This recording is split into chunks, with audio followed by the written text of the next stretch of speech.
Alright, what's up, y'all? So, for my Facebook, you already know me. I'll be putting this on my YouTube channel. So if you're from my YouTube, welcome back to Am I Your Hero? And we're going to be dealing with a mental abuse kind of thing that doesn't affect, it starts when you're younger, but it will affect you as you get older. Okay? And it's basically where you are acquiring knowledge based off of certain groundation methods. So this is going to be called Book Report Groundation Method Leading to Mental Abuse or Religious Trauma Syndrome Later. Alright, so now I ended up coming up with this video because I had left a comment on my Facebook to someone, my family, right? So I went to see, check on it and see what my family member said. Well, turns out they deleted the comment. Good thing for me, I backed my stuff up and I save certain messages, that I write just in case things like that happen so that I can speak on it later or do a video later or whatever, stuff like that, for people who need abuse help or paranormal help or, because that's, shoot, it took me a while to gain the confidence to come out and do this stuff, but it is what it is. So let's see what they said. This is what they said, okay?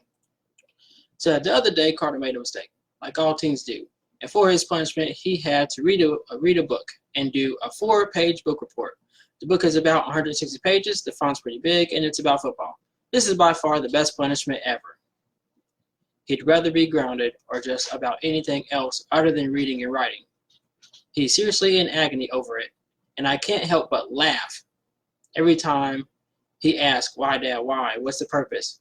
I laugh because I really don't have a good reason. Except it's what came to me while doing my daily New Testament reflection. So it's God's idea. And this must his way of showing me he has a sense of humor. Okay, so let's get on with this part. So now I'm just going to read what I said. And then I'm going to go through the process. Okay? So this is what I said. This is the comment that got deleted. Okay, I'm just going to read it. And then I'm going to go to the process. All right? So this is what I said. I said, I would never take laughter and having to ground my child, period. Especially if they're using the Bible against the child. I went through that type of abuse for 10 freaking years. Then I learned stuff against the Bible because of those book reports. And people want to get mad at me because of the stuff I learned while grounded that went against the Holy Bible. Then want to tell me, oh, it's man-made, what I learned from those books doing book reports. But it was okay for me to freaking be grounded, though, with those man-made books. But then turn around later when I come with information against the Bible I learned from the book reports. They turn around later to say, the only truth is in the Bible. Everything else is man-made. Then all I could say was, what the hell you ground me for in the way you did having me do book reports?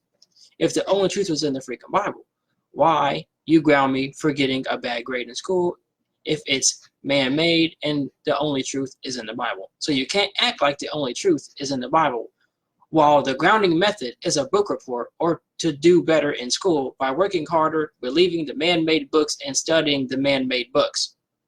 Okay? So don't be angry at the child when he finds out the Holy Bible is a lie, that King James of Scotland, the one who wrote the King James Authorized Version Bible, is an Illuminati Freemason.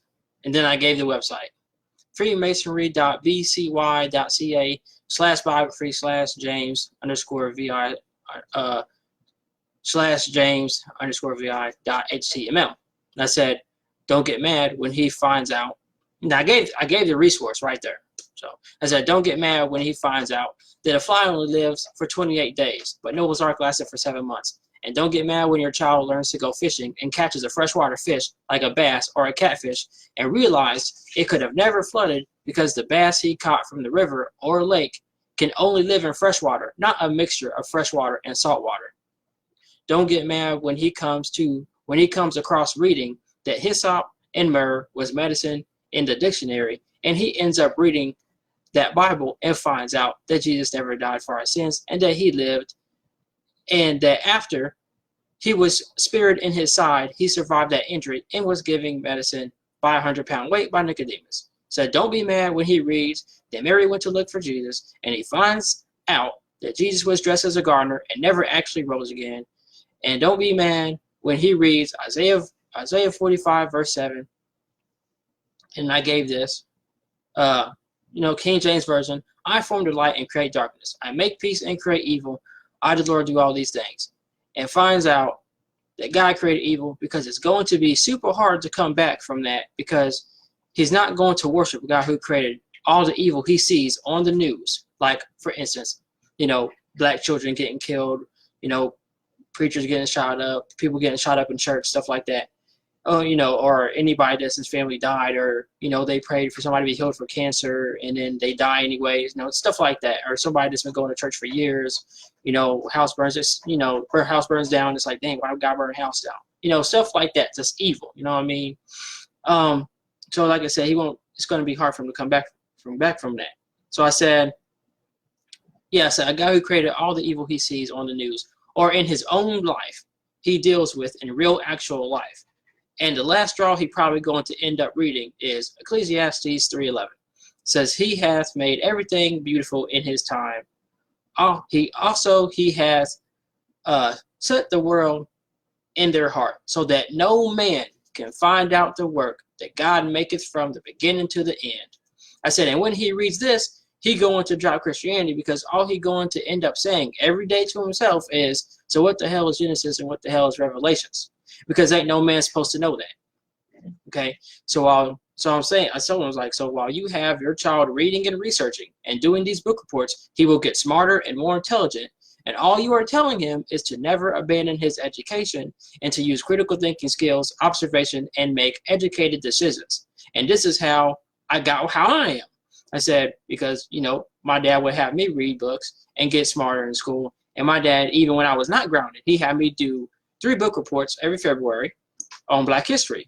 Well, the thing is that, Black history and the Bible goes way back to ancient civilizations like ancient Kemet, which is ancient Egypt, because you know it now, Songhai Empire, Kilwa, Benin, Kumasi, and Mali. Those are all Black empires, okay? And it turns out the Bible was used as a weapon to enslave us Black people from those empires, which we was masters in trade, business, and spoke multiple languages. Plus the earlier ones, like the codexes. And now I'm not a Christian anymore. And one day your child won't be either if you keep making him smarter and more intelligent and showing him how to make good reports on books and research and convincing him that you believe that he can find the truth in those man-made books. All I'm saying is, don't get mad at him when it happens, okay? So, he didn't say that he wasn't going to get mad. And when it happens, he probably is going to get mad. Anyway, that was the end of the comment. So, basically, that's what I'm saying. Okay.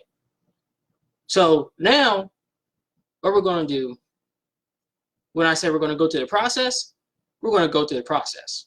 Okay. Because what happens is, the smarter you get, the more intelligent you get, okay, the more it's pushed for you to have an education, the more it's pushed for you to, if you're grounded or you're alone, you're sent to your room alone to just read a book or to do a book report or just read the Bible. You're going to end up knowing stuff your family don't know, okay? Or the person that grounded you don't know, because you're getting smarter than they are in certain subjects, and they're not reading the same stuff you are. They're just telling you, go get a book that they haven't read, that you will read, and now you're going to find out all this information, okay? Or for instance, let's say you say, go in the room and just read the Bible. Well, the thing is that they may just go in there and read it, but if you don't do like a pastor does, they're probably going to do, some stuff like I did. They're just going to start from the beginning, and the next time they get grounded, they just put a bookmark, and the next time they get grounded, they read the rest, and they're actually going through the beginning of the book to the end of the book every freaking time they get grounded, just because they're reading a book and it's a long freaking book and they're just trying to save their spot. So they're going to end up reading the whole thing, while you are in the church only reading what the pastor gives you. okay, or underlining what the pastor gives you, and then you won't know what your son is talking about, or you won't know what your daughter is talking about from them being grounded. You won't even understand that. You will be like, well, that's blasphemy, or that ain't right, or you misinterpret, but here's the thing, they're not going to accept you saying that to them because you taught them that that your education is the most important thing that no one can take away from you.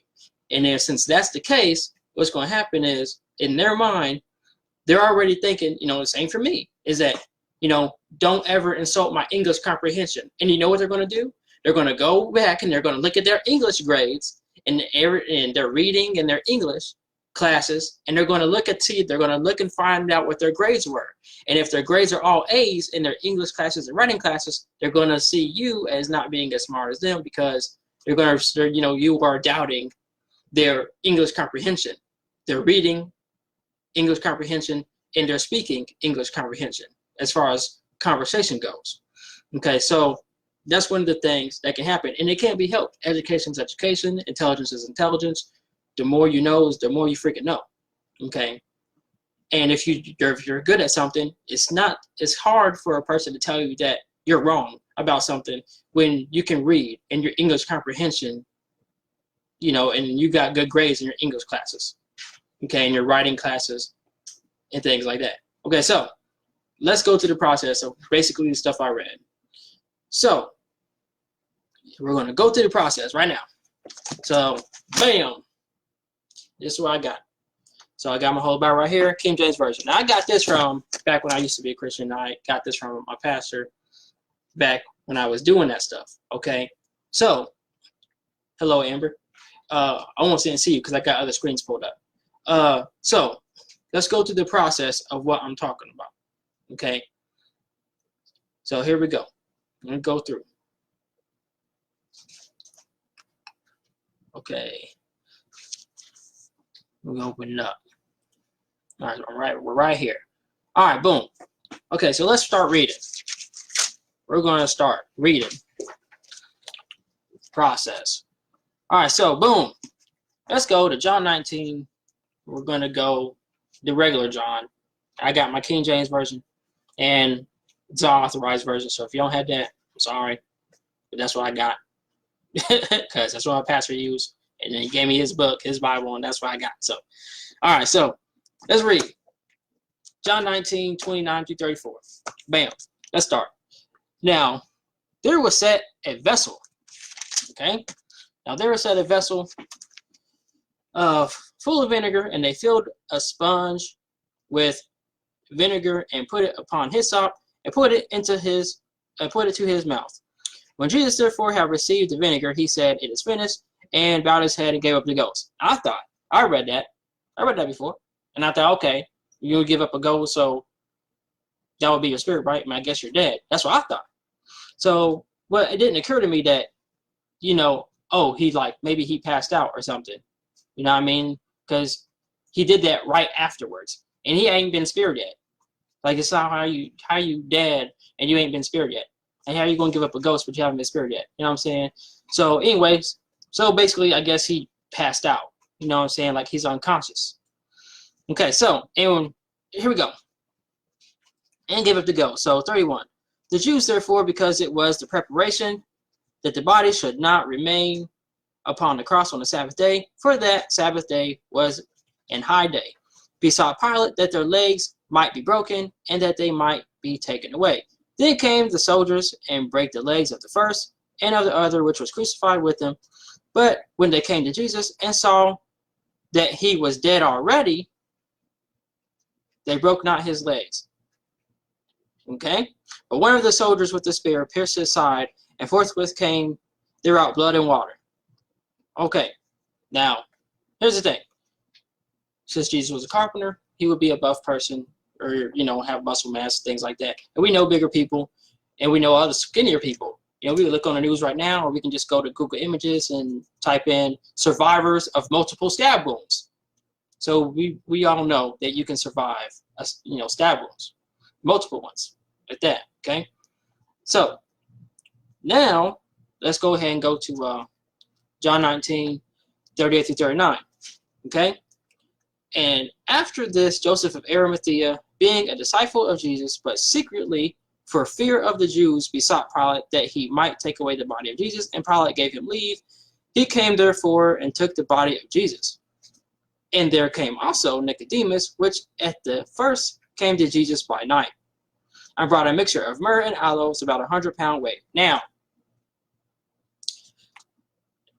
like I was saying about his child reading that, it's going to make sense to him, not at first, but the moment something dies, or he knows it's stuff that's dead, okay, that child, what's going to happen is that he's going to get sick one day, and he's going to be given medicine. And after he reads that, or either this happens before he reads this, and he's going to realize, oh snap, in order to take medicine, in order to drink medicine, you have to be alive to drink it. So we just got done reading, okay, in 34, where one of the soldiers with the spear pierced his side, and forthwith came there out blood and water. Okay, which supposedly Jesus was already dead before then, but they didn't believe it, so they pierced his side, and supposedly that would have killed him. So how is it that Nicodemus was able to give Jesus, okay, myrrh and aloes? Because in order to freaking take medicine, you have to be alive to take medicine. What medicine do you know has been given to a dead man or a dead woman? None. That's what's going to trip the child out, because he's going to read that and it's going to make perfect sense, because it happens in his own life. Every time he gets sick, he's going to take medicine for it, and he has to be alive to take the medicine. Why? Because like if he comes out with the flu, he don't want to die, because he knows after he dies, he ain't going to be able to take no medicine. But we're going to keep going. Like I said, we're going through the process. Okay, so this is the last bit. Okay, and then we're gonna see what the heck is hyssop? What is myrrh? Because the child is doing book reports. The child is learning to research. Okay, and he's going to be learning that in college too and throughout school. Okay, so now we're going to go to John 20, 11 through 18. All right, let's go. Let's go. All right, so, but Mary stood without at the sepulchre weeping, and as she wept, she stooped down and looked into the sepulchre, and seeth two angels in white sitting, the one at the head and the other at the feet, where the body of Jesus had lain. And they say unto her, Woman, why weepest thou? She saith unto them, Because they have taken away my Lord, and I know not where they have laid him. Okay? And when she had thus said, she turned herself back and saw Jesus standing, and knew not that it was Jesus. Okay, great, because we know he got taken down off the cross. We just read that. They didn't break his leg, so of course he can stand. But he was supposed to be dead. He got spared, remember? I told y'all. You got to be alive to drink medicine. You got to be alive to take medicine. Pill form, or, syrup form. All right, so Jesus saith unto her, Woman, why weepest thou? Whom seekest thou? She supposing him to be a gardener, saith unto him, Sir, if thou have borne him hence, tell me where thou hast laid him, and I will take him away. So boom. Jesus got beat down, got hurt, got taken off the cross, could still walk, he got speared, he got all beat down from the crucifixion, okay? But the good thing is he survived it, but that's not what we're told. And that's what the child's going to remember. The child's going to keep going to church, and he's going to keep remembering them saying he rose again and all this other stuff. But when he's reading this stuff on his own, and he's coming towards these passages on his own, and he's not abandoning his education, you know what I'm saying? And he has good English comprehension and reading comprehension, it's all going to make sense to him. And then this is where the problems start coming in between him and the family and things like that. And this is where mental abuse starts happening. And this is where religious trauma syndrome will start to kick in. Okay, but we're just going to keep reading until I'm done. We're going to go down to 18, like I said. Okay, so Jesus saith unto her, Mary. Okay, this is 16. Jesus saith unto her, Mary. She turned herself and saith unto him, Rabboni, which is to say, Master. Jesus saith unto her, Touch me not, for I am not yet ascended to my Father. But go to my brethren, and say unto them, I ascended unto my Father and your Father, and to my God and your God. So Jesus told Mary to go lie and say that, that he did a sin. Really, he didn't. Okay, he survived it. We just went through that. Y'all know that now. And the child will end up figuring this out in the end. Who's getting grounded by doing these book reports? Who's getting smarter and smarter and smarter? And especially if he goes to his room and all he has is his Bible to read, he will be freaking smarter and smarter and smarter. Okay, so so then 18, this is the last verse for John 20. Okay, Mary Magdalene came and told the disciples that she had seen the Lord and that he had spoken these things on her. Now, there we have it. That's what I meant when I was saying that he's going to find out that Jesus never died for his sins. Okay, and he's going to find that out. And then it's going to be a religious problem within the family, which is if mental abuse eventually will be mental abuse. Because what's going to happen is, like I said in the comment, the child's going to come to your dad or going to come to the mom or whoever grounded him, okay, and made him this smart. Whoever pushed good grades on him, okay, whoever made sure that they did get good grades, he's going to come to them and he's going to say these things and he's going to find out about this stuff. But when he does that, they're going to say those books are man-made, that's man-made. But the issue is that he got grounded, okay, and got man-made books to read. So when they tell him that the only truth is in the Bible, he's not going to buy that at all, or she is not going to buy that, because you're showing them that truth can be found in man-made books, which is why you're grounding them, which is why you're having them do book report, which is why you're having them read those man-made books in school, getting good grades, making sure they know those man-made books really good to get good grades and study them and research them to get good grades, because you want them to have good grades. So they do that and they listen to you. And they ended up becoming smart enough to learn those things. And all you're doing is showing them that they can find truth in those man-made books. Now, like I said, they're going to research stuff. What would they research? What is hyssop? What is myrrh? And what is aloes?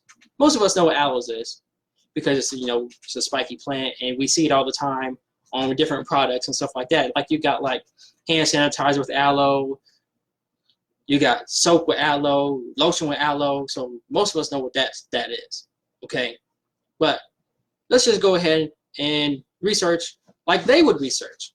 Okay, so let's research like they would, like the children would. Okay, so they're going to say, what the heck is hyssop? I don't know what that is. So they're going to go ahead and type it. Hyssop dictionary. Okay, hyssop. Define hyssop at dictionary.com. Let's click that. Now, this is where things are going to start making sense. Okay, so here we go. Where's it at? Any other server Romanic belong to? Hold on.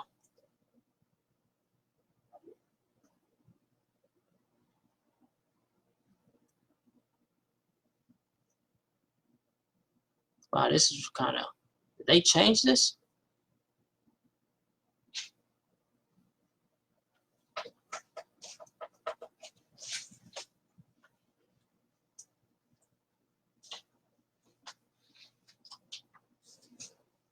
Wow.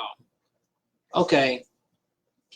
Well, when I did it, okay, I will just tell you what it is. Okay.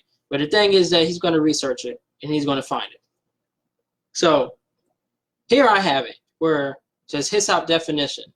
Maybe that's what I need to type. Hyssop definition. Hyssop definition. Okay, boom. Okay, as soon as it pops up, here it is. It pops up without you having to click any links. So, boom, what is hyssop? A small, bushy, aromatic plant of the mint family, the bitter minty leaves of which are used in cooking and herbal medicine. Boom. It's medicine, folks. So if Jesus is up there to die at the cross, why would he be given medicine? And why would they let them? Okay? So, what is myrrh? Let's go myrrh definition. Okay? What's myrrh? Let's check it out. Myrrh. Okay, here we go. A fragrant gum resin obtained from certain trees and used, especially in the Near East, in perfumery, medicines, and incense. So remember, myrrh and aloes of 100-pound weight that Nicodemus gave to Jesus, and he had to drink it after he got spared, which was supposed to kill him. But in order to drink medicine, you have to be alive to drink it. Now, let's go to the last one, aloes. Even though most of us know what that is, let's get the aloes definition. Let's be technical with it. All right, here we go. A succulent plant, typically having a rosette of toothed fleshy leaves and bell-shaped or tubular flowers on long stems, native to the Old World tropics. Several species are cultivated commercially or as ornaments. The fragrant heartwood of a tropical Asian tree. And here we go. The fragrant heartwood of a tropical Asian tree, the resin obtained from aloes wood, used in perfume, incense, and medicine again. So Jesus was giving medicine. We take medicine to do what? To feel better. We take medicine for pain, all type of things. You know, you hurting. Jesus up there hurting. You know, you got hurt, got whipped, all that type of stuff. Now we know you can survive whiplashes. Slavery. Look at Roots. I mean, they you know, the movie Roots, they show you, you know, you can survive those type of things. And if you go to YouTube and type in the slave narratives, they will tell you.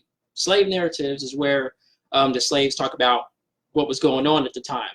But they can't really say much against the religion because the slave masters was the ones that was like kind of doing the narrative. So they couldn't talk against the family members like they wanted to, but they would just say what happened. You know what I mean?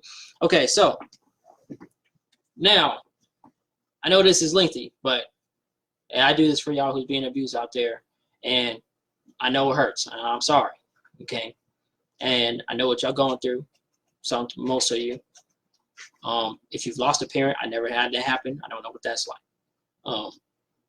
But I do know what it's like to end up getting smarter and learning things more than what your parents do. And I know what it's like when you're trying to talk to them about something and you think that they trust you and you want to show them how smart you've gotten. And then like you kind of think that they know what you know because they're the ones grounding you. They're the ones telling you get these books. And it's just not like, it's not like that. Okay. And then, you know, they're telling you never abandon your education. Your education is the one thing no one can take away from you. And then you use your education and they don't seem to appreciate it. You know, for me, I remember, you know, coming to my dad and saying stuff about it myself. And he was, like I said, every February I had to do 3 book reports on Black people and Black history. Well, okay, some of that he instilled into me. And even when I wasn't around him, I would look up Black history stuff. Well, I found out the harsh freaking truth that it was just used as against Black people and empires, okay? And that's not my fault. I took on, and I was excited to tell my dad about it. I thought he already knew this, okay? And because how Black history was about, you know, and learn your Black history, learn history. So I was like, okay, he was a big history person. So I was like, all right, I'm going to tell my dad this, and this is going to help us bond because me and him don't really got a good relationship. It sucks, but yeah, I'm that stereotype where the son doesn't got a good relationship with their dad. It sucks, but it is what it is. I try to mend it. I try to strengthen it. Shoot.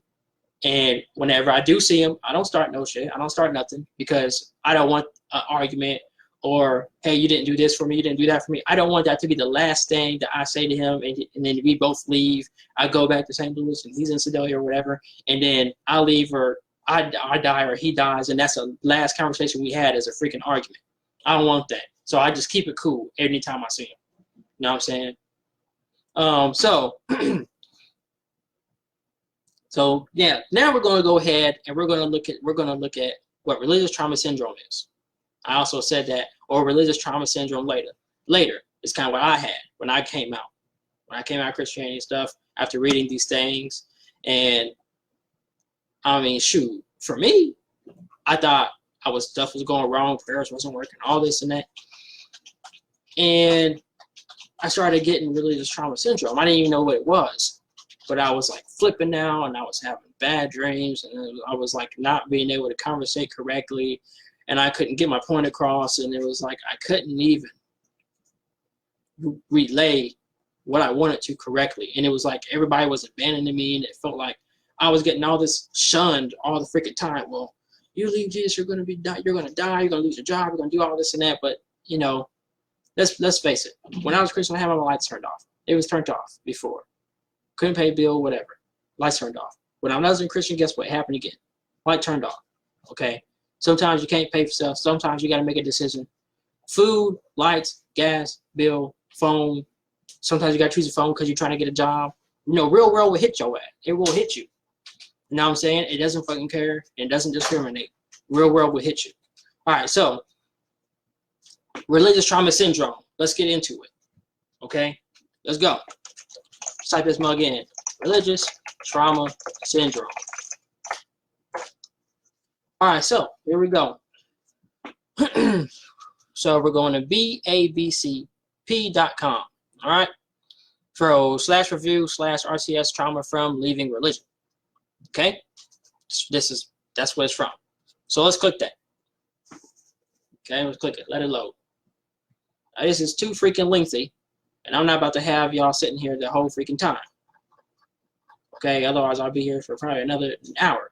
I'm not about to be here for another hour. So we're just going to read, okay, a couple things. All right, so let's see here. Understanding religious trauma syndrome, trauma from leaving religion. Okay. Religious trauma syndrome, RTS, is a function of both the chronic abuses of harmful religion and the impact of severing one's connection with one's faith and faith community. Okay. It can be compared to a combination of PTSD and complex PTSD, which is CPTSD. In the last article of this series, I explained some of the toxic aspects of authoritarian religions that cause long-term psychological damage, Bible-based ones in particular. In this writing, I will address the trauma of breaking away from this kind of religion. With PTSD, a traumatic event is one in which a person experiences or witnesses actual or threatened death or serious injury or a threat to the physical integrity of self or others. Losing one's faith or leaving one's religion is an analogous event because it essentially means death of one's previous life and the end of reality as it was understood. It is a huge shock to the system and one that needs to be recognized as trauma. Okay, and they're not fucking shitting you because that's exactly what happened to me. When I say that is exactly what happened to me, the part where it says that the end of reality as it was understood, it is a huge shock to the system and one that needs to be recognized as trauma. Because I didn't know what the heck to do with myself. I didn't know what to do. Because when I came out and it was like life was my own, and it was like, oh shit, I don't know how to live life. It was like, you know how they say, when you gonna be baptized, you come out, you a new, what's up, Sheridan? What's up, Patrick? Is how you gonna be a new creature? It's like that all over again. Okay? Because I was like, okay, well, if that doesn't exist and this doesn't exist and Jesus ain't real and that's not real, and if the Bible's fake and it's written by Freemasons, the whole Freemason part, I'm so sorry. I need to go back to that. I need to skip. Okay, let's back up to that part. But yeah, with the religious trauma syndrome, I didn't know what to do myself. I was like, now what's going to, it was basically like, now what's going to happen to me when I die? And that's when I started to researching like crazy, because that's what I knew, you know what I mean? So I was like, okay. So one day I just typed in Bible's fake, it's not real or whatever. And then I found this video from the real Merkaba on YouTube called The Bible and Christianity Finally Explained. I didn't even know about codexes. I didn't know about prior Bibles. I didn't know a bunch of stuff. Okay. And what they say, you know, what you don't know can't hurt you. Yes, it can. And you know how fooled I felt like? And at first, I felt really fooled.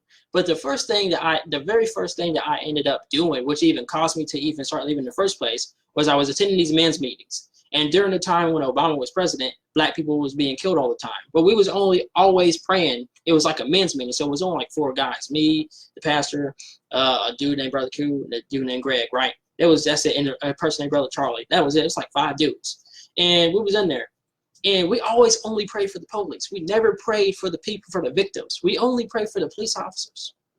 So the people who was getting killed, the black people who was getting killed and their families, we never prayed for them, ever. So one day, I confronted him. I was like, Pastor, man, why don't we ever pray for the black people? And he was like, well, they shoot and they kill themselves. I'm like, dang, man, the media got him. Like, he really believes that, like, to believes that stuff. And I was like, that's rude. You know what I mean? So I left, and then I was like really tripping about that. Like, he really finds that okay, that because he sees on the media black people killing themselves, and he's saying they kill themselves, they don't deserve prayer. Those families and those children and those pregnant women and those single mothers and those single fathers and all that's in that, they don't deserve prayer. Those people who, who's got their house, shot up, or they went to a fake drug ring, and they, and it wasn't real, and they killed black people's families. So we never pray for them. All right. That's one of the things that kind of shocked me out of it, but that's still not it. What really got me out was I said, okay, things going wrong. Lights got turned off. Gas got turned off. It's cold, but I'm a Christian though. This ain't supposed to happen. What's going on? What the hell is going on? So I was like, oh, I know what it is. It's because I'm not Christian enough. That was my reason. It was like, it's because I'm not Christian enough, and it's because I didn't read this whole Bible. In my mind, I'm thinking my pastor's done it. Everybody's in the church's done it. Everybody's life who's a Christian, who's a proper Christian, they all read this book front to back. Well, given my abuse history, okay, where the Bible was used on me in abusive ways, over and over, okay, for like 10 years straight. It was a long time, okay? So I was like, it must be because I haven't read this Bible front to back. Well, I made it to the first 5 books, okay? Later on, I find out that that's what the Torah is. I didn't even know that. I just figured, okay, Old Testament, New Testament, whatever.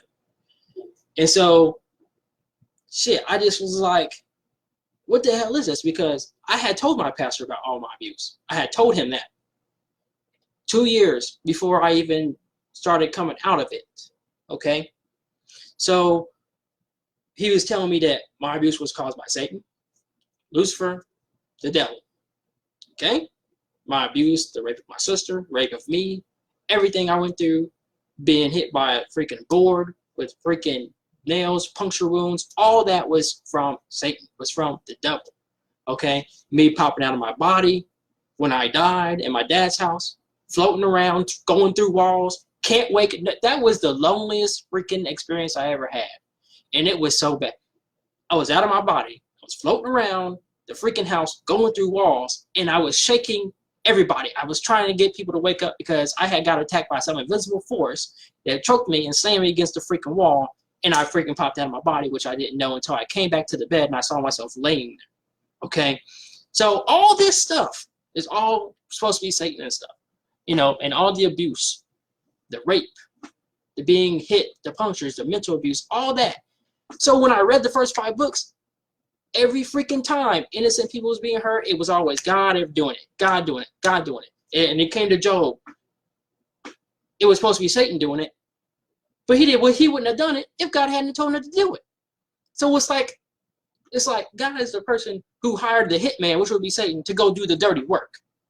And I was pissed. I was like, Pastor, why are you doing this to me, man? Like, why you lie to me? You told me that this was Satan. You said this was the devil. You said this, but it says God right here. I'm like, boom, look, opening up. The book that he gave me, man. I'm sitting there like, look what it say. Look what that say. Like, that happened to me. This happened to me. You can take little girls and rape them, whatever. Take all little girls for yourself. That happened to my sister. I was there. I was praying for an hour and a half for her. I was going boom, boom, boom, boom, boom, this. Okay? And then this is where the religious trauma syndrome started kicking in because I was growing out of my mind. Right after this is right when I started typing the Bible's fake ain't real, and I started finding all this stuff about codexes and the 4 great unseals and all this other stuff. Okay, so let's rewind and show you one of the things that I found, okay, which is that link that I said. So we're going to go ahead, let's go on ahead and let's find it. So I got right here, we're going to go ahead, James V.I. of Scotland, okay, freemasonry.bcy.ca/biography/James_VI/James_VI.html. Okay, it doesn't even have a www dot in front. So we're going to read this. Okay, y'all ready? Because I sure the hell wasn't ready. I wasn't. But this is what it says June 19, 1566 / March 27, 1625. King, you know who Freemasons is, right? That's basically what everybody be tripping about. All those videos about the Illuminati, that's who they are. Okay, people who's holding secrets. You know, people who be like doing rituals at what you call it, Mohegan Grove with that owl, whatever. Yeah, that stuff. The people who, you know, stole from ancient Egypt, stole the scrolls, the secret scrolls, and the ancient alchemy and all that. That's them. That's the Illuminati Freemasons. Okay, plus the Shriners, also. Okay, so let's read that stuff. So it says James V.I. of Scotland. Okay, June 19, 1566 to March 27, 1625. King of Scotland.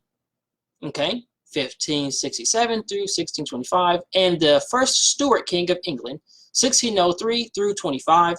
English historians have tended to portray him as a coward and a fussy and foolish pedant, whatever that means, the wisest fool in Christendom. Okay, in fact, he was reasonably successful in his main goals. Increasing national prosperity, maintaining peace with Europe, and settling the church. Today he is remembered for commissioning the so-called King James Bible or Authorized Version. Well, that's what I got. King James Version. Right there. Hold up. There it says right there. Authorized King James Version. I got a freaking Freemasonry book in my damn hands. Ridiculous. Okay, so it says, it goes on to read, on the west wall of the Lodge Hall, used by Lodge School in Perth number 3 in Perth, Scotland, can be found a mural depicting James V.I. Let me just see what that is in Roman noodles. What is V.I. number? Okay, let me see. What is V.I.? The heck is VR in freaking Roman noodles right quick? I just needed something quick. Okay, 6. Okay. So, where was I? James and kneeling at there. Okay. So on the west wall of the Lodge Hall, used by Lodge School on Perth number 3 in Perth, Scotland, can be found a mural depicting James 6 kneeling at their altar at his initiation. The oldest existing record of the lodge, called the Mutual Agreement of 24 December 1658, records that James was entered Freemason and Fellowcraft of the Lodge of Scone on 15th of April 1601. Okay? Now, the Bible that we have here was the 1604-1611. Okay? So he was entered Freemasonry and Fellowcraft of the Lodge of Scone on 15 April 1601. So he was a Freemason before he wrote this, the Bible that we all know, all over the churches, everything. Illuminati Freemason. And then want to write this book and give it to us. Okay? So, James also appointed William Shaw as Master of the Work and Warden General in 1583 with the commission of reorganizing the Masonic craft. In 1598, Shaw issued the first of his statutes setting out the duties of Masons to their lodge and to the public, imposing penalties for unsatisfactory work and inadequate safety practices. Shaw drew up a second statute in 1599, wherein the first veiled reference to the existence of esoteric knowledge within the craft of stone masonry can be found. And then below that it says, boom, initiated April 15, 1601. Lodge School in Perth, number 3, Perth, Scotland. Now, let's go to where on the left side, let's click King James Bible. Now, they said the Bible was an inerrant word of God and it was not tampered with. It was inerrant and that no one changed it and it's complete. Okay? So I found this and then I was like, okay, so all these people went in this freaking book and just started changing, writing whatever the heck they wanted in it. But that's not preserving knowledge. Okay? And then, you know, it's kind of like, well, 500 books of the Bible is missing. How do you know when you're effing up? How do you know what not to do? You never know. And one of the things that gave me religious trauma syndrome, one of the most things is that I prayed and prayed and prayed and prayed for a freaking progress report. Because I was not about to because I was like, you mean to tell me I can live my whole life doing everything the pastors say, doing everything that they say, but I'll never know that I made it to heaven until I reach the pearly gates. The whole time. Like, no, freaking even school gives you a progress report. You know, just you know, stop messing up here, or you know, just something like stop drinking so much, or you know, just stop being mean to people so much, or you know, be nicer to people, and then you'll good and you'll make it. No progress report, nothing like that. You know what I'm saying? I was not about to take a freaking gamble like that. But let's go ahead and let's just read. Okay, let's just read this. It's short, so we're about done. Okay. So the first edition of the so-called King James Bible or Authorized Version, the title page is engraved on copper by C. Bowl. The title page of the New Testament has a woodcut border. The title page is followed by 17 preliminary leaves containing dedication, preface to the reader, are printed twice, and an error which does not occur in any later edition. In Ruth III 15, this edition has he went, whereas the second folio edition, 1613, 1611, has she went. So what, see what I'm saying? These are the changes, okay? And it's right here on the Freemason website, so you can't tell me jack squat that no it ain't, okay? So, numerous additions immediately following, see, I just told you, numerous additions immediately following these copy either the one or the other until in and after 1614, all use she. Okay? Genesis, 2 Kings, revised at Westminster by Lancelot Andrews, Bishop of Ely, John Overall, Hadrius Saravia, Richard Clark, John Layfield, Robert T., Francis Burlock, Geoffrey King, Richard Thompson, William Bedwell. Okay? Now here's another one. First Chronicles, Ecclesiastes, at Cambridge by Edward Lively, John Richardson, afterwards Master of Trinity College, Lawrence Chatterton,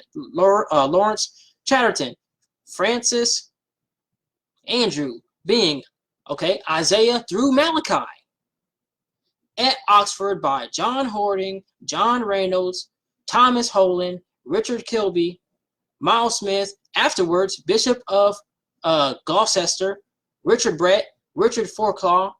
I'm probably butchering these people's names, but who gives a crap? They were over here revising the Bible all type of ways, and everybody while we sitting here learning the freaking stuff like it ain't been revised. Okay, Matthew through Acts and Revelation, at Oxford by John Perrin, Thomas Ravis, Bishop of London, George Abbott, Archbishop of Canterbury, John Aglianby, Giles Thompson, Bishop of Gloucester, Sir Henry Saville, Leonard Houghton, John Harmer, Warden of Winchester College, Romans through Jude.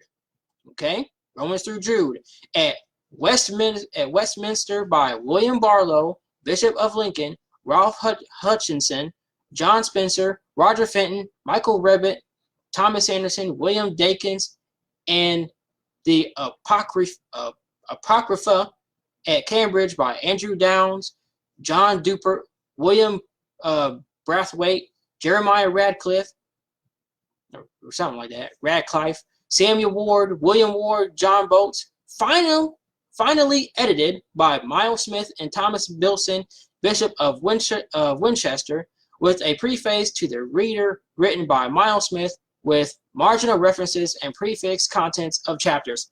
I told y'all it's been revised. I told you. And it says it. So I don't got to tell you. I just read it to you. Now you know. So when his child finds this and he brings this information to his dad, oh, it's not real and it's been revised, we can't trust it, he's going to be in trouble. He might get cut off for his family. All type of bad things. That's all mental abuse. Just because you're in religion and stuff doesn't mean that you're free to just go and repent to a Jesus or repent to a God without apologizing to the person you hurt.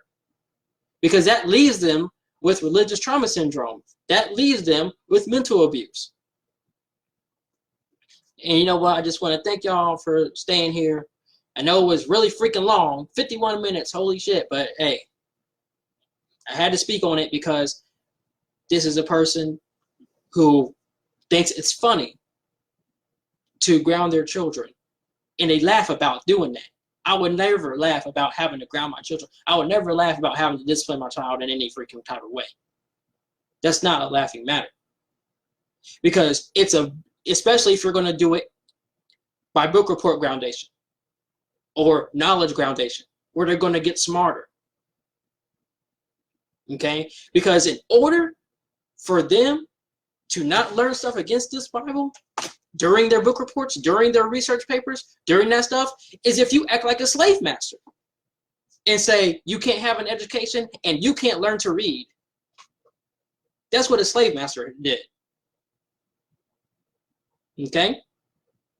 So either, and he deleted the comment. So either he has something to do with Freemasonry, Illuminati Freemasonry, either he has something to do with it, or either he doesn't care and he already abuses his son or abuses his daughter or abuses whatever his name was. Okay?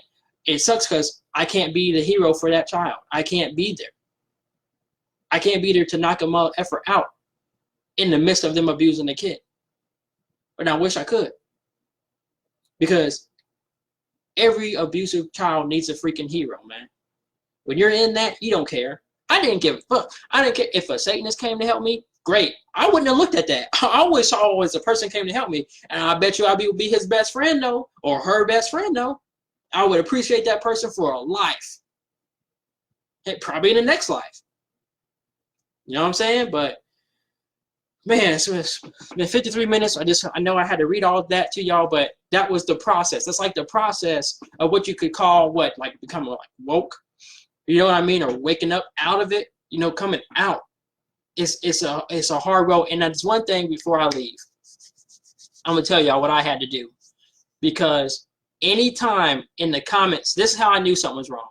Anytime in the comment section of YouTube videos, or anytime in Facebook comments of people just posting stuff like faith saves, Jesus saves, God saves, stuff like that, or amen and stuff like that, it was just sending off all these triggers in my brain of how the Bible was used to abuse me and all these different things. You know, all these, it was setting off everything, okay? And it was setting off, oh, it's a lie though, you know? I just read it. I read what I know what it says. You know, I read the stuff. I read the stuff about slavery. I read the stuff about how Jesus gives instructions on how to keep a slave, instead of saying if you take a slave or if you hold a slave, you know, then you're going to go to hell or you won't be permitted in my kingdom. He doesn't even say that. He gives rules on how to keep one. You know what I'm saying? It's like boom, boom, boom, boom, boom. You know, so what I had to do, okay, was I had to get shorter versions, and I had to get like MP3 versions of different stuff from like Young Pharaoh, got on trial, Young Pharaoh with General Seti, got on trial. Okay, I had to get those and repeatedly listen to that stuff, because it's 14 years of church. It's 14 years of being through it and being like in it. Because what I was looking for was how to control psychic gifts, like seeing the future, deja vus, and find out what was going on. Why couldn't I see ghosts? Why, and because of them saying that they believe in a spiritual ghost or a holy ghost, I really believe that they knew something about ghosts. They knew something about paranormal. But they didn't, and I was so alone in that shit, alone in that. Okay, and it wasn't until I started getting out of it where I found what you call conscious community or woke community, or and I learned about Kundalini awakening and spiritual awakening and things like that, and that helped. Meditation, chakras, which I'm still not too big on the chakras, and I'm still not too big on the crystal thing, but meditation is one thing I'm okay with. I learned about astral projection, lucid dreaming. This is where I got into that stuff. I got into it from getting out of that stuff and finding the stuff that worked for me. I went to like a Reiki place, and I freaking got my Reiki level 1 and Reiki level 2. I'm not really worried about getting the masters. Not really. But in the Reiki level 1, I was sat on this table, and there was a whole bunch of people in the classroom. Everybody was warming up their hands like this, and they all pushed so they said Reiki energy, and it was like that. I was laying on the table. I was the last person to go. I felt what I was looking for, that I was trying to look for in the church, which was a feeling, which is that magical feeling, which is that energy feeling that I know something for sure is happening. That's what I felt on the Reiki freaking table with everybody around me that was all new in the classroom. Everybody in that classroom was new, and we all was doing this for the first time, okay? And besides maybe 2 people who practice Reiki on their own before even getting a Reiki level 1 certificate, okay? Which on And Your Hero on my channel, I show my certificates, okay? But I'm not going to do that here because it's been 56 minutes, and I'm sorry for holding y'all up this damn long. But when everybody was doing the process, rubbing their hands and doing things like this and tapping up and down on their sides, when they all pushed their energy towards me, I felt this let's just put it this way. Let's just say that you laid a blanket of cell phones on me, all on vibrate, and I'm on the table from my top of my head to the bottoms of my feet on my tiptoes, okay? And it's like you turn all those cell phones on vibrate, woo. That's what it was like. It was this energy that was woo, really vibrating, and it went through me. Now the thing is that I kind of in my mind, I kind of disappeared from the table, and I went into a totally different mental state, and I thought I was dead for a minute, and there was these angel things, okay, light beings that was touching my forehead and went and going in front of me, touching my forehead and went in front of me, and as if I had died or something. So I guess that would be a past life or whatever, okay. But look at that experience. 14 years ago in the church, I couldn't experience that. I couldn't experience something real, something practical, tangible, okay, that I know was there and I know wasn't bullshit, okay. But what I had to do, I had to keep listening to stuff like "It's Time for the Truth" by the Real Merkaba. I had to keep listening to that. There is no what was the other one called? He said there is no debate on how Africans received the Bible. That one, I had to listen to that over and over and over. And the one for the Real Merkaba was called "That's Game: The Bible and Christianity Finally Explained." And I had to keep listening to that. And the one with Young Pharaoh and General Seti, the one where it's talking about Hebrew doctrine exposed. I had to keep listening to that. Every day, because I'm undoing, I don't know if I want to say brainwashing, but I'm undoing the 14 years of being in the Christianity, of having it affect me. Because if I read something on Facebook about Jesus saved, faith saves, God saved, if I read that, it was I automatically think, oh shit, I'm going to hell, oh my God, it's because I had made a mistake. And I got all these nightmares after doing this. I had one day during the man's meeting, I said, I am on Wyatt, and I said my name. Give 100% of my life to blah, blah, blah. Jesus, Christ, blah, blah, blah. Okay. And I made a mistake, and I went home, and some invisible freaking thing that I could see was on the right side of me. And it was like the Predator in cloak version. And I'm not saying it was the Predator. I just know that it was there, and I can freaking see it in a cloak kind of fashion. and it punched the right side of my brain, grabbed my pineal gland, my abilities to see ghosts, all that, and it went out the left side of my head. And that's not what I was looking for. What I was looking for was how to develop my gifts better, psychic gifts better, okay? So I can better help people. Like my mom, I used it whenever I was going through it, me and my sister, you know, and seeing ghosts and seeing these different things and being able to use it better. So I was like, okay, well, shoot, how do I get my abilities back? And I looked at that, and it said meditation. So I started meditating for 30 minutes right before going to bed. And I did that for like 7 days, and I started getting old memories back, memories of my grandma, memories of being in my mom's room, memories of before being in my mom's room, memories past that, where I had already died as a white girl called Brittany, named Brittany. I had black hair, it was this short.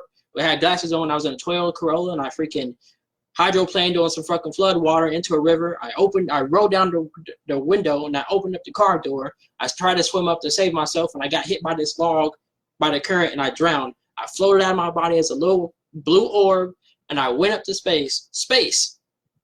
And I was already a Christian, though. And I was expecting to go to hell for eternity or heaven for eternity. And I didn't. I went to space, and I saw all the cloud nebulas, and it's weird. You know how we got clouds out here that storm, that has lightning? Okay, same thing up there. So I guess the as above, so below, that must be real, because up there in space, it's the same shit. There is cloud nebulas up there that's like clouds like we got, except they're different colors, and there's lightning going through it like a storm, like as if it's an atmosphere. I don't know how to explain it, but that's what I saw. And there was this really black, I mean, like black as my wallet, okay, figure right here. And he was like, do you want to see the kingdom of heaven? I said, yes. Obviously, I was a freaking Christian. I said, yes. What happened was that you're witnessing it right now. I didn't go to heaven for eternity or hell for eternity. I came right back to earth. I came this time as a black guy, you know, and my mom. I came to my mom's womb. And in those videos I just gave y'all from the Real Remarkable, the Bible Christianity Finally Explained, it's time for truth and knows. He goes through and he tells you about how it's the woman's womb, okay? And that's what this you know what I'm saying, is it's like the placenta is here, the 2 ovaries is here, the urethra is right here. And so, yeah, it's from ancient Kemet or ancient Egypt, you know, same. But I learned that. And now I know about my purpose, like the point, you know, is to learn to lucid dream, where you become conscious in your dreams, because I didn't know that stuff. And I was just tricked, you know, I was just going with the flow. Like, you know, like how when you dream and you're your real self, you know, because like your flesh self is sleeping on the bed in reality, but your real you is actually the energetic you is going around doing whatever you're doing in a dream or doing whatever you're doing on the ethereal plane, okay? So the goal is, my goal now, okay, this is what I'm working on. My goal is to learn how to astral project, have my soul come out of my body, turn around, see myself, to know I've done it successfully, and then just become as conscious as I can on that level. Because when I did it unknowingly, I swear, y'all, I thought I was dead. And it was the most loneliest experience, okay? Because I couldn't wake up nobody. No, dude, it was like 3:30 something in the morning when this happened. I couldn't wake up my brother, stepbrother Sheridan at the time. We had a bunk bed.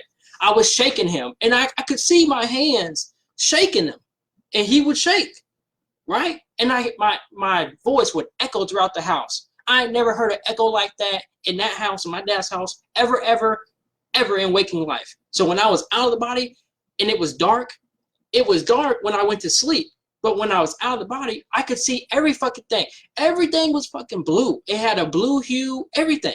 I went and I was trying to wake up my 2 sisters. I was trying to wake up my dad. I was nervous about waking up my dad, but I didn't give a care because I'm freaking sure I'm being attacked. That's all I know. Okay, something's after me. I got choked. I got slammed against the wall. It was the most loneliest experience, man. And I hope that that's not like what people really, really go through when they're dead. Is that no one can hear them screaming for help. Like no one can. Nobody. You can't. You try to touch people. You can feel their body. You can see their body moving, and they just don't respond. Like, y'all. I have to. That's why I'm trying to get my shit together. I'm trying to learn to become conscious in my dreams by lucid dreaming, doing lucid dreaming techniques, wake back to bed method, all these different things. Okay. Using reality checks, like in reality, when you're in waking life, you try to pick your finger and push it through your hand. Okay. And you know it's not going to work, but that's what you got to keep doing. Keep trying that every 30 minutes or every hour of every day. And then eventually in your dream, when you do it and you try to push your finger through your hand, you will. And then you'll be like, boom, you realize you're dreaming. The first 5 times, I woke straight up. The other times, I was able to control my dreams. Even when my dream was trying to attack me, I knew it was a nightmare. I remember one time The Grudge came out.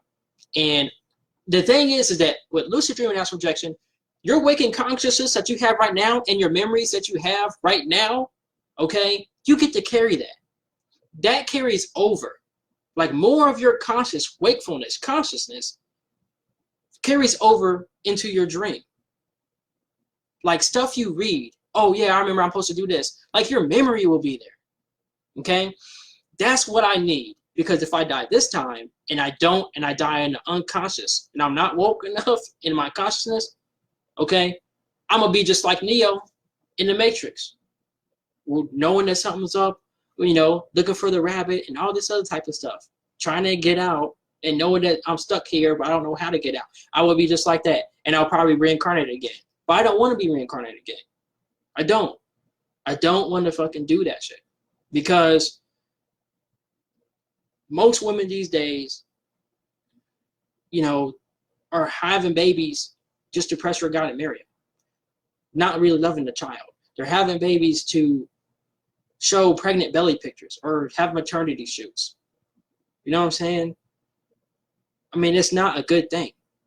I mean, when I be going, sometimes I go to go get free food from places or in food pantries and things like that, and there's literally black girls and white girls there with 3 kids and still pregnant, or some have a newborn. They went ahead and had newborns. In that situation where you have to go and get halfway expired food from a food pantry. And now it's like, welcome to Earth, little baby. Man, I don't want to be born into that. Or worse, you know, be born somewhere homeless. So I don't want to come back here. So that's what I'm trying to get my shit together. Learn to lucid dream, learn to astral project, do those things. And I will basically, with astral projection, I will basically be imitating the same thing that happened to me when I freaking died in my dad's house. When I got choked and slammed to or something.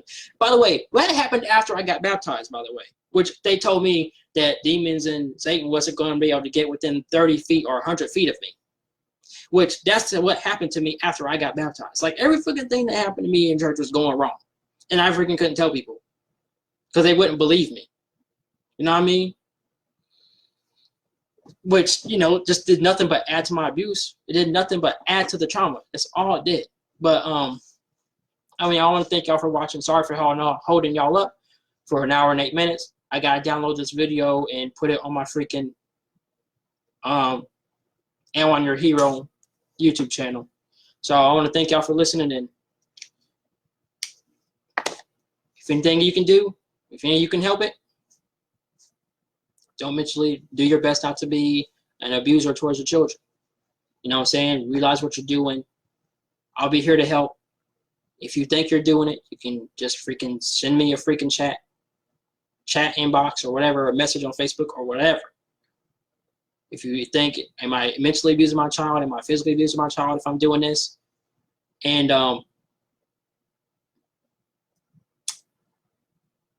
I can let you know if you are or not, because this all happened to me. So, and if they start talking about spiritual matters, like they see dead people, or they don't even know they see dead people, they just think that they're seeing regular people, or they make funny faces like this, you know, that's a person choking. You know what I'm saying? Anybody that's doing this like that with their tongue out is either a person that's hanging or choking, and it might be in your house. And if your child is running around doing that stuff, they're seeing spirits, and there's not jack squat you can do about it. There ain't. You can except for saging your house. You can sage your house, take white sage and sage your house. You know, look that up. Type it on YouTube, how to sage my home. You know what I mean? I want to thank y'all for watching. Staying here for an hour and 10 minutes. But when it comes to abuse, I'm speaking out against it now. And I couldn't do that while I was in Christianity. I couldn't do that. Because I thought I was sinning. I'm putting myself out there. It's self-worship. You know, I even had qualms about having a Facebook because it's self-worship. If I don't have a Facebook about Jesus, then I'm not worshiping Jesus. You know what I'm saying? It's like, it's really terrible. And, you know, you kind of give up on it after reading in the Bible, like,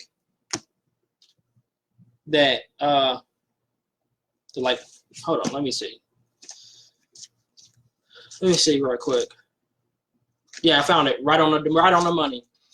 This is Hebrew 10, okay, verse 26.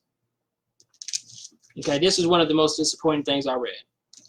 For if we sin willfully after that we have received the knowledge of the truth, there remaineth no more sacrifice for sins. I've known I've sinned before on purpose, twice, multiple times, simply because of the sex drive, and I can't help it, or I care about someone and I have sex with them, you know what I'm saying? I'm not married and stuff like that. It's over with. There's no more freaking repenting for that, for anything. You're going to hell. And I had to live with that for a long freaking time after reading that shit. Because sometimes I know during church, I don't like get into the mood of clapping my hands and stuff like that. And during all the singing. So I'll just read the Bible. I feel like I'm still participating. I'm still participating in church. I'm reading the Bible. So I came across that and it's like, what the hell am I repenting for? I already know I fucked up twice. And I knew it was a sin and I messed up twice. So that means I can't repent for nothing. So I'm doomed to go to hell. And I feel sorry for all these children out here who's in church early. Their mama says, don't do that. Or they do something that's a sin. And they do it again anyway. Because they want attention from their mom or father. That's it. No repenting. You going to hell. Like, I'm just glad I'm out of that stuff. My brain is a lot freer. No more hell nightmares of, you know, of black people getting ate by alligators and this. I started having all these slavery dreams. Like this, I'm telling you, that energy is still alive out there. That negative energy is still there. And if you said what I said, your full name and say you accept Jesus Christ 100%, and you know, and you give him 100% of your life, and you're going to start having nightmares about what happened to those people back then when they said it. And you're going to see like what I saw. Burning, lynchings, babies being stomped on, heads stomped on, babies fed to alligators, woman's breast being ate off by dogs. You're going to see all that stuff in dreams, and it's going to be hell. That's hell. I mean, but it's real life that happened, and they will show you what you accepted. The Illuminati Freemasonry. All right, y'all. That's enough. Whew, I'm done. Peace.